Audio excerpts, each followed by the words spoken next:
का एक और खूबसूरत प्रश्न। प्यारे बच्चों, आपको क्या लगता है, क्या पेपर में इतना बड़ा गुणा करके और उसमें एक जोड़ना और प्राप्त जो हुआ उसका वर्गमूल लेना, मेरे हिसाब से पेपर में ये बहुत टाइम लेके जाएगा। बच्चों, इसका कॉन्सेप्ट देखेंगे। कॉन्सेप्ट क्या होता है एग्जैक्टली, जैसे संख्याएं होती हैं 3, 4 और 5। अब आप ये देखेंगे बच्चे कि ये जो संख्याएं वो लगातार हैं प्राकृतिक संख्याएं। अगर आप इन दोनों संख्याओं का गुणा करेंगे तो 5 तिया की 15 आएगा, और इस 15 में अगर एक जोड़ेंगे तो जो आंसर आएगा वो 16 आएगा।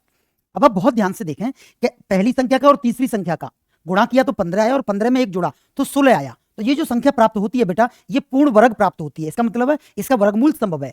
और आप ध्यान से देखेंगे तो इसका वर्गमूल होता है 4। इसका मतलब है अगल वाली और बगल वाली संख्या का गुणा करूं और उसमें एक जोड़ूं तो वो पूर्ण वर्ग बन जाती है। और खास बात यह है कि वो बीच वाली संख्या की पूर्ण वर्ग होती है।